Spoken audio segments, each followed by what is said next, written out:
Colleen Martindale, welcome to the Preconstruction Podcast. Thank you for having me. Thank you for coming on. Really appreciate it. So quickly, Colleen, before we'll jump straight into it. For our listeners who don't know you, haven't heard from you, or even haven't seen your numerous talks, give us a quick overview of where you're at, what you're doing right now, and who you're working with. Yeah, Colleen Martindale. I work for McCarthy Building Companies here in Dallas, Texas. I am an estimating director with our civil group, again, based in Dallas. What I'm responsible for is leading a group of civil estimators. We look at work in the transportation market, heavy civil. We do some site work for commercial projects. We also look at some industrial, marine. We help out in solar, water, wastewater treatment, kind of a little bit of everything down and dirty. Wow, that is a broad spectrum. Literally, is that what you get on a day-to-day basis? Any one of these bid packages can just land on your desk? Sure. Yeah. Depending on which market's up or down, we've got a pretty steady stream of diverse work products that we get into. A variety of expertise within our department. Most of us kind of flex back and forth depending on where we're needed. So yeah, we like to help out, and we travel around the country to help other groups. Very good. And you also do a lot of self-performing. Give me an idea of the kind of advantage that brings, and how much self-performing do you actually do? So our civil group self-performs most of our work. We have the ability to self-perform any concrete trade, whether that's paving, whether that's vertical, roads, bridges, that kind of stuff. We do all of the earthwork, mass excavation, more structural type earthwork. We self-perform anything really that isn't, very specialized. So we don't self-perform electrical. In Texas, we don't road striping, painting, that kind of stuff we don't do. But, underground pipe, we get into that. We do some of the yard piping on our water, wastewater plants, storm drainage, water, sewer, anything like that. And how much of an advantage is that, especially to an estimating department, to be able to control that in-house? Oh, it's huge. Not only, do we have the expertise, we've got huge databases of cost history, so it helps us understand, how fast we can do something, what the costs have been historically, and we can look at similar projects for reference. It's also important to owners because we can control schedule, we can control cost. In Precon, we can look at our cost histories to deliver a lot better cost. So we can tell them, hey, this really is going to come in this range, and this is what you can expect for your budget. Leaving them the ability to make better decisions with whatever's left of their money if they want to, add more scope or make any other changes. Very nice, yeah, or improve or spend some things on the bells and whistles. That's right. Very good. And the database side of it and the accurate estimating, that brings me to my next kind of question. Give me an idea of Preconstruction Technology. What's your tech stack look like? What are you excited about? What do you use most of? And what would you like to see in the future? Oh, we've got so much. Since we started talking about self-perform, let me start with HCSS Heavy Bid. That is the software that our civil group of estimators uses to put together budgets and estimates. HCSS has an enormous suite of different softwares, very much geared towards the self-perform heavy civil market. We maintain a large database, like I mentioned, of cost histories on all of the work that we self-perform, divided up into the way that we track it in the field. So, we may look at pipe, we may look at dirt, depending on the type of the work it is. And we can go back and say, hey, 3 or 4 years ago, we had a project very similar to this. This is how we performed, and we're going to use that data in the new estimate. Additionally, we're able to customize crews. We've got our equipment database built in, all of our resources for labor and materials. You can enter quotes in real time. So multiple people working in this system to put an estimate together, all making changes in real time, really puts out a nice product. And again, very geared towards the heavy civil market. As far as other technology, McCarthy really is on the forefront with a lot of different new software that we're working with.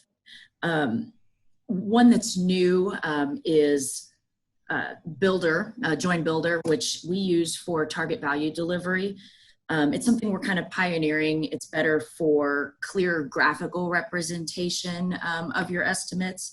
It can show real-time cost trends, and you can look at alternates and proposed changes and see all of that very graphically. It's really a nice tool for your owners when we're going through budgeting to show where everything stands. Again, helping them make better decisions with their money, and then they can go and get all the goodies. I like this, Colleen. I love this. This is what's been missing in the civil world. It's that visual aspect of it, to be able to turn around and go, listen, I can talk all day, I'll hear about you, about different aspects, different costs, but I'm going to sit down here now and we're going to show it in real time. That must be a game changer.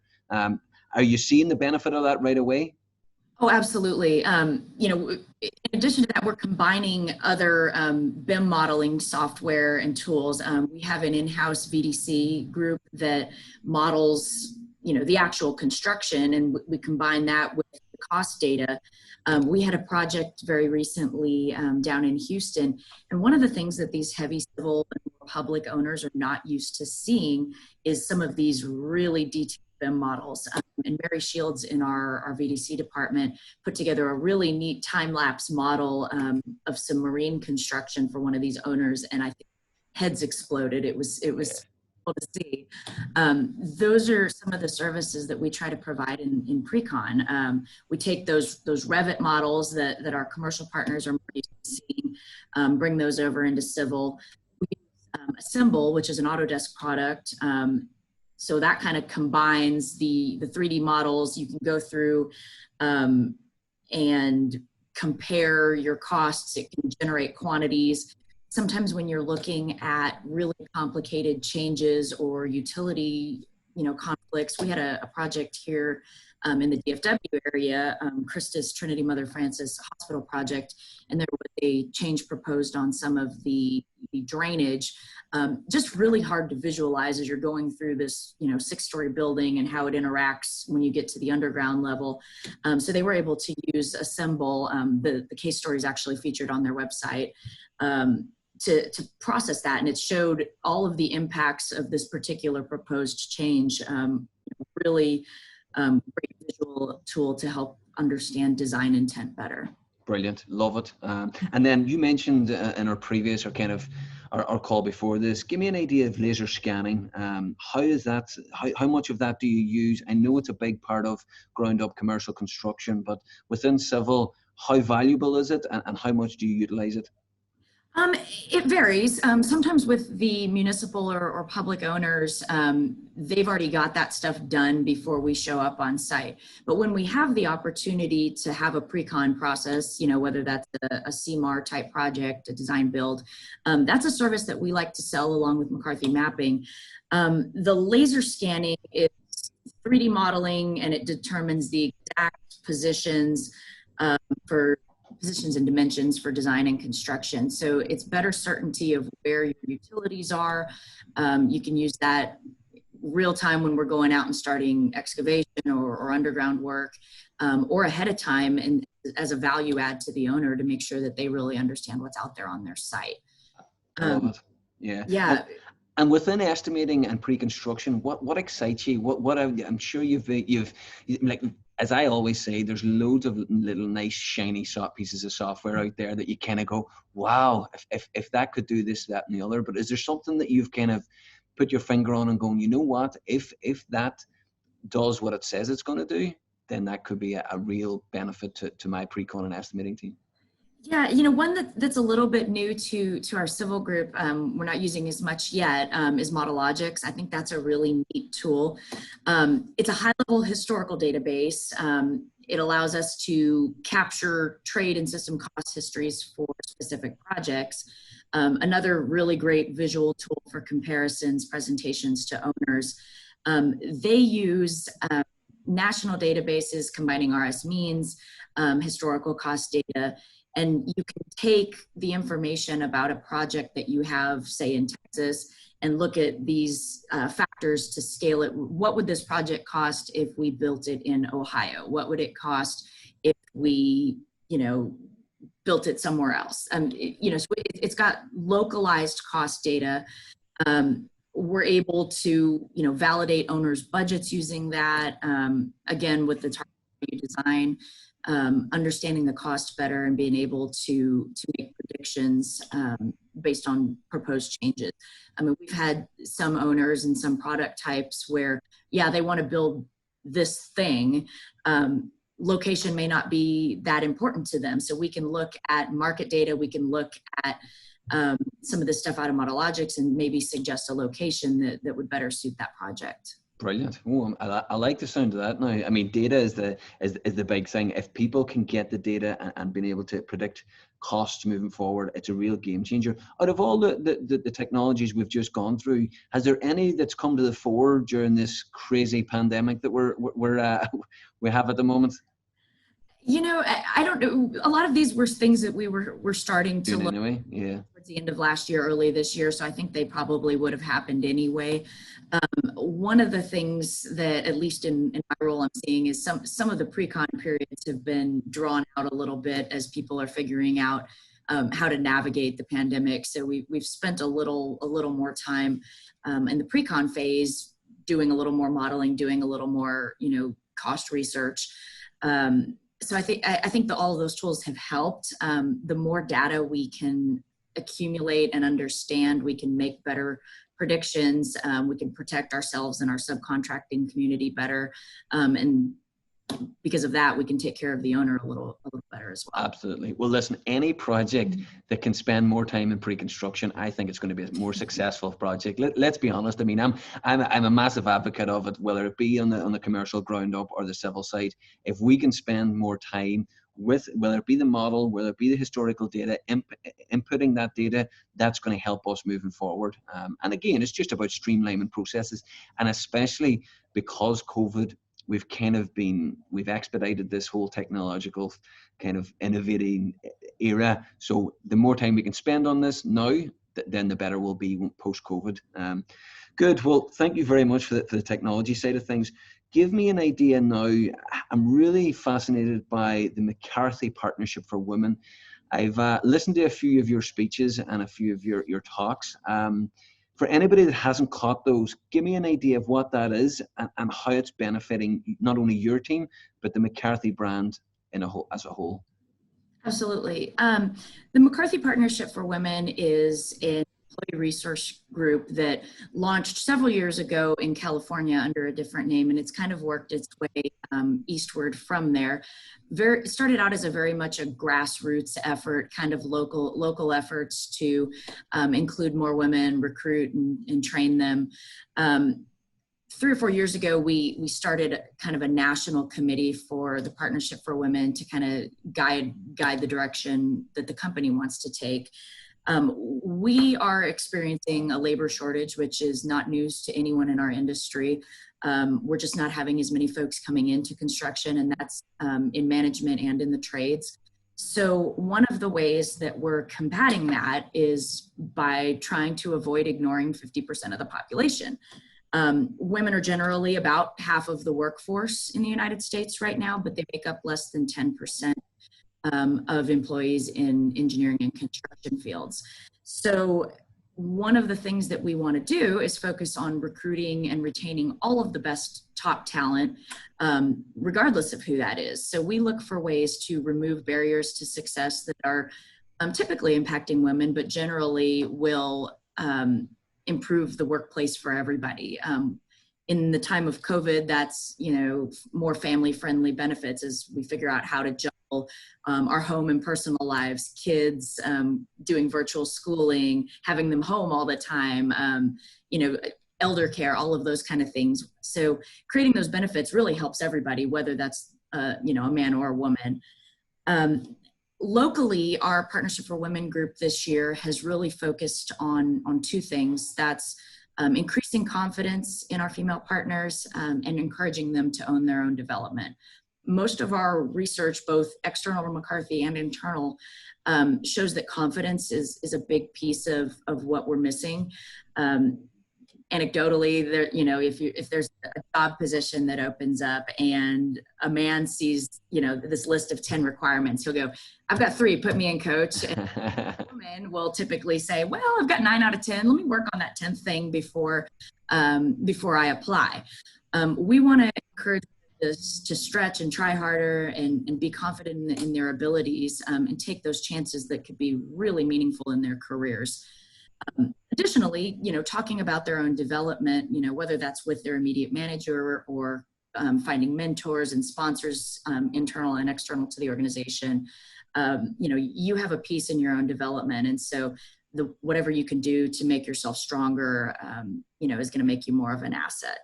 So the reason that we're doing this, diversity and inclusion is a huge, conversation piece right now in many industries. All of the data shows that more diversity in your diverse perspectives drives better outcomes in your business. So this is good for all of us. At McCarthy, we are 100% employee owned. We own the company, and so better business results financially benefit each of us. So there's that as an incentive, but it really just is the right thing to do. So we're looking for ways that we can continue to recruit and retain all of the top talent in all of the places that we might not have been looking previously. Brilliant. I love it, Colleen. And I think I shared with you before as well, there's over 65% females in our company. And I have to say, with a recruitment company, they are the reason we're successful. I'm just a bystander. We all have different things that we bring to the table, and it's okay to celebrate those differences. Some of the management types in our females versus our males are very different, but both can be successful.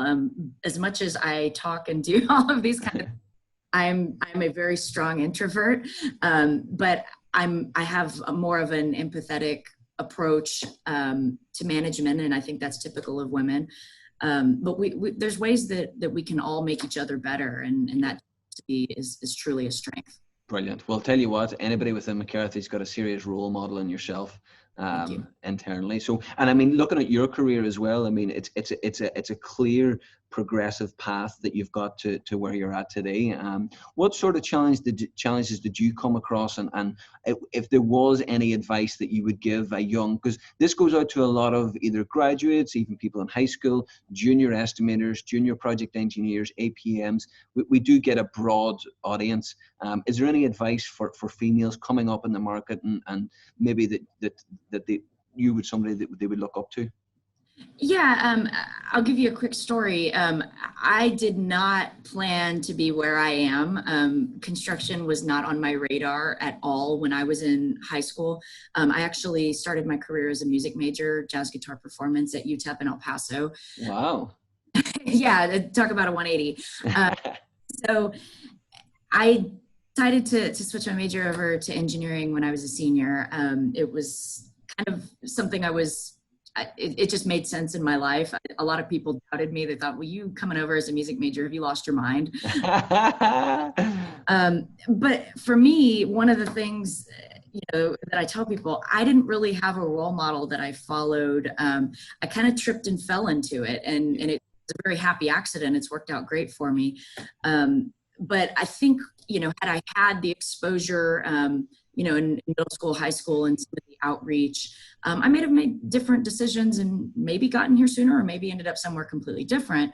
But I think it's important to explore all of the options available to you. I mean, I totally put my fingers in my ears and wasn't paying attention because I had my heart set on being a rock star. Hey, there's always time, Colleen. There's always time. Well, I do have a band. There you are. I get to do it now, as a hobby, which is really fun. Very nice. But I think, my advice to, younger women is find a role model, find a mentor, somebody who can kind of coach you through things. You can find them in the strangest of places. You never know who you're sitting next to on a plane, or, in the times when we used to be able to get on planes. But you can find people that can give you advice and that might really change the course of your life. Find those people. Most are willing to help. They'll share their advice and their history that they've experienced in their careers. And keep an open mind. You don't know where the right path is going to be. But I would say really, finding good mentors. We talk here at McCarthy about finding a personal board of directors, and that's something that was always kind of very impactful to me. I don't have one person that I go to for advice. I have 5 or 6, that each kind of serve a different role. There may be somebody that can kind of be my cheerleader when I need, a kick in the butt. There may be somebody who can tell me when I am straight wrong. Yeah. Be really honest with me, somebody who's a wise older mentor, someone who's further along in their career. And so I can kind of base my decisions or bounce my ideas off of that group of people and sometimes come up with better ideas.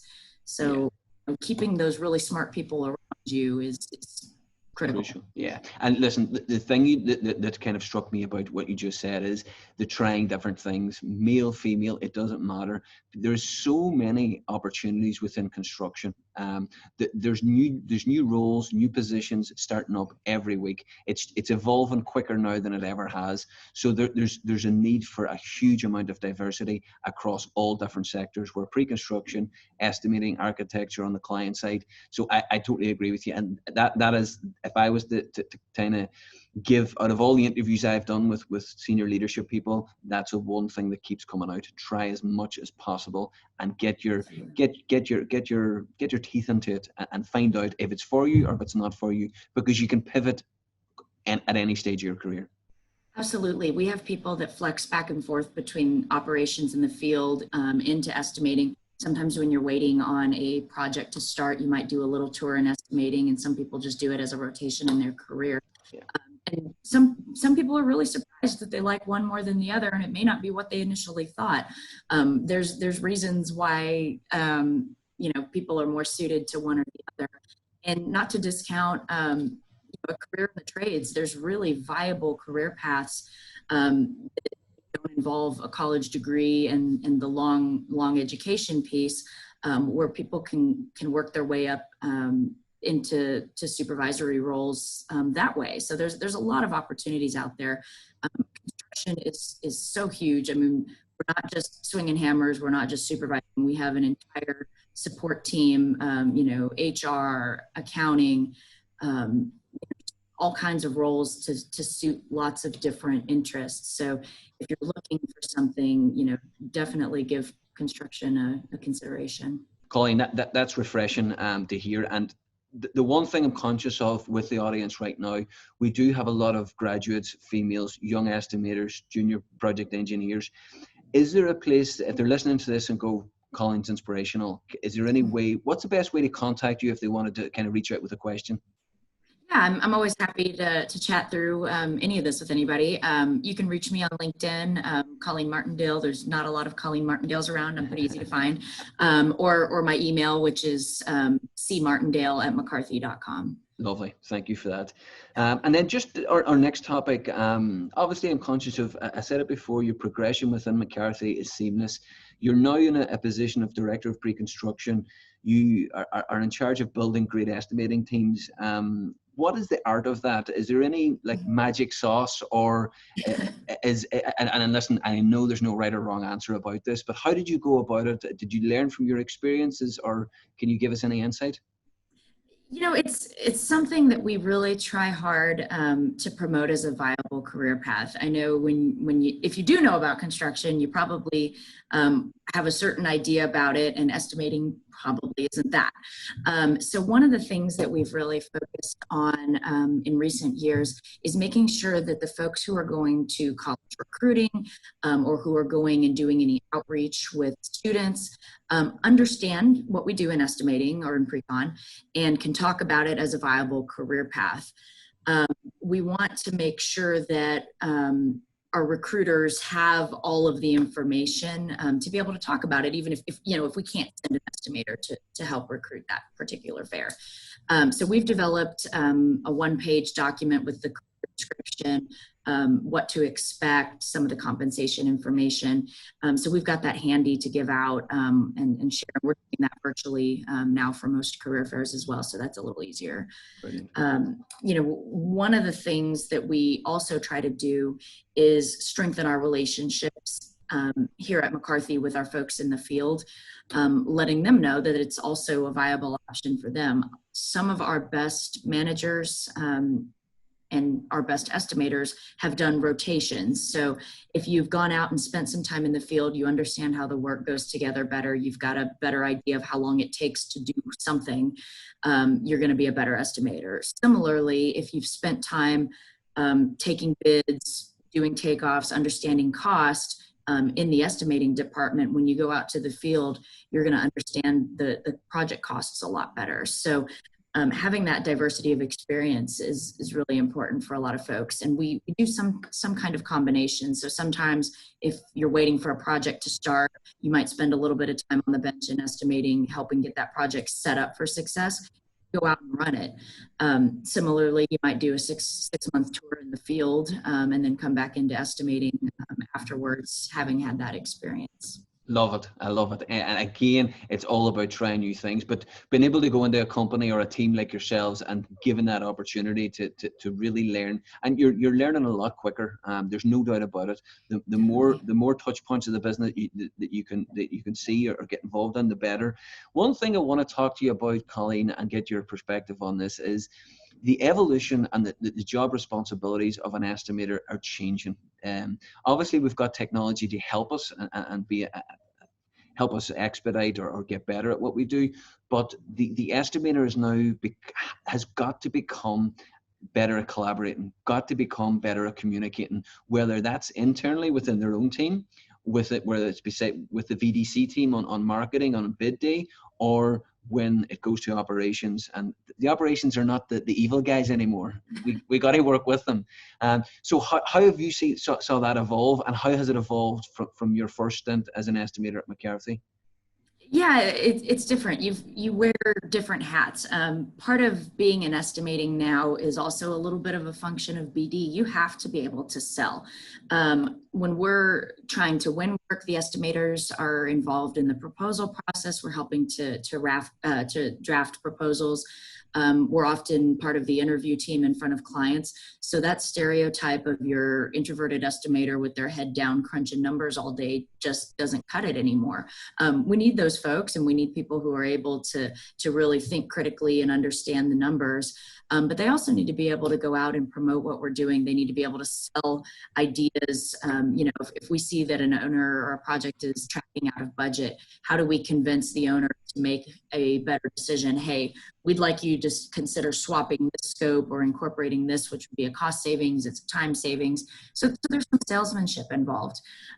Additionally, if we want to recruit more folks just to come into the department, we need to go out and do that. So, presenting a friendlier, more welcoming face into estimating is definitely important. So, we've tried to do a little better job interacting. I mean, whether that's going out and just visiting a job site, letting them walk you around and show you what they've been building, or whether that's going out for a social event when it's safe to do so, or a virtual happy hour, just to connect with the folks in the field better. It's also important, especially for a young estimator or for someone who has less time in the field experience, which myself, that's my case, to have those relationships out in the field, whether that's, with a senior superintendent or even a project engineer. Because if you see something that comes across your desk in estimating that you've never built before, experienced, your best resource is to call someone who's done it. And so if you've got that relationship, I have friends from previous employers that I can reach out to, 30-year superintendents and say, hey man, I can for help. That's amazing. And they'll talk you through it. And those relationships are so important. And it's something, and I love that, because your network, although your network internally has got to be strong, and you mentioned the 5 people that you look up to or see as your mentors, it's really important to have to broaden your network as much as possible. And I know, listen, nobody's unbelievable at networking. Like, you can't just walk into a room of your peers or your other people within other companies and get to know them. But slowly but surely, subtly, getting involved in these sort of things, it all broadens your network. So it's really important that way. And what you mentioned about, you were saying if there's something that you didn't build, it'd be impossible, considering your kind of market spread. it would be impossible to be an expert in everything. Like literally, most definitely. I couldn't believe it. And I'm even looking at something like the renewables, the solar. How difficult is that? And is that something I see it's taken off. There's no doubt about it. But how difficult is that kind of building a solar project rather than like a simple road? Well, it's different. So the way that our solar business works at McCarthy, it's actually a nationalized business based out of Phoenix. Okay. So our hub of expertise is there, but that business is growing so rapidly. They are picking up projects across the country. I mean, really everywhere. And so in order for them to grow at the pace that they want to, it's important for folks in other regions of the company, so such as us in Texas, to start learning the business so that when a project lands in our backyard, we can support them with resources. So the way that that's worked in our southern region most recently, they win a project in our backyard. Our civil group assists with the procurement of the earthwork packages, whether that ends up being something we self-perform if it's in an area that makes sense for us geographically and with our labor force. We can do that. Sometimes we self-perform the electrical trenching, partner with the electricians. We have self-perform electricians that come out of our Arizona office. So there's kind of a collaborative process there that goes between regions and business units that's really a unique piece. As far as the civil work, it's really not the most complicated thing that we do. We basically go out and build roads. We do the mass grading. Sometimes there's some drainage, utilities, that kind of stuff. But what's different about it is just the collaborative process with a completely different group. Brilliant. Whereas on a municipal or a road project, those tend to be fully designed, whereas a solar project is an EPC agreement. So there's design integration happening in real time, which makes for some interesting challenges. But how good's that, having a specialist team in Phoenix to be able to kind of pick up the phone to internally? That's amazing. It's really good. Resources everywhere. When you mentioned networking, just something that I thought of that we've done with our Partnership for Women group, we actually train on how to be better at networking. Nice. Developed a little business card sized tips and tricks sheet that you can stick in your wallet as a quick reference, on how to network best, how to work a room, a couple of conversation points, how to sneak away, go write down somebody's contact info or memory about them on the back of their card so that the next time you encounter them, you can say, hey, I do any skiing this year. I remember you liked that. And then you instantly can build rapport that way. So that's something that our resource group does to try to help. Brilliant. I love that because clients are always asking us, is there any, and now these would be smaller clients that we work with. We do work with our top 400s, but the smaller companies, they always ask us, how do we train our estimators on their soft skills? So that's great that you actually do that internally as well. So looking now at the wonderful situation that we've got ourselves into, Colleen, what is the civil market looking like post-COVID? And I know, listen, there's no right or wrong. We haven't got a clue what's going to happen. There's no crystal ball, but give us an idea of what you're seeing markets-wise, projects over in 2021. Well, let me talk about how we look at that real quick. McCarthy compiles a lot of data to help us understand the market, help us make better decisions about which projects that we want to pursue in all of the markets that we work in, commercial and civil. So we're looking, for COVID in particular, we're looking for anything that could be a negative impact. So we're looking at supply chain disruptions. When the pandemic first started and we were seeing some slowdowns, factories were being shut down or repurposed or reprioritized to address the needs of the pandemic. Workers being quarantined, obviously slows things down. And some of supplies coming into the U.S. via customs, backlogged. So those are things that can impact the project. We're also really concerned and working with our trade partners, our subcontracting partners, on their financial and operational health. So particularly small and disadvantaged businesses, we're spending a little extra time on the front end of projects, vetting those companies, understanding what their needs are, what their impacts have been. Additionally, we're looking at all kinds of other data, unemployment, inflation, material price changes, whether that's, raw materials or finished materials, and seeing how those impact our projects. So as far as how that's affecting us right now, we're not having huge impacts on our projects. Most of our projects we're able to continue. Some labor losses due to having to, spread crews out a little bit further. There's some downtime associated with, screening as you come into a job site. We've implemented a QR code system. When you walk onto a job site, you check in, you answer a series of questions about your health and your recent exposures, if you've had any. And that way we can really quickly respond if there is an incident or where somebody, starts feeling ill. We know everybody that was on the job site that day. We can contact trace really easily. So that's been important. As far as other project impacts, most owners, on the civil side, we've seen some delays. Some projects they've not put out as soon as they intended to. But a lot of the stuff we already had in the pipeline is still flowing normally. So I guess, where I see all of this going, I think as, we're able to hopefully get the pandemic under control, I think that's first and foremost for everybody's health. You can't have an economic or financial recovery until that happens. Everything is going to be uncertain until that happens. But I think as long as we are understanding our risk, understanding our owners and our subcontracting partners, we're going to continue to be able to make smart decisions about the business deals we get into and stay afloat. Love it. I love it. And I love the part of looking after your trade partners and your subcontractors, because at the end of the day, and it might be as simple as a phone call, literally picking up the phone going, hey guys, how are you getting on down there? How are you seeing the market? Is there anything we can do? And it's the simple things. I think about our own business, and it really is those core clients that we're able to keep the lines of communication open on. And it's simple. It may not be monetary, or it may not be exchanging money, but that they're there for you if you really need anything. And it's about your network. It's about the strength of your network.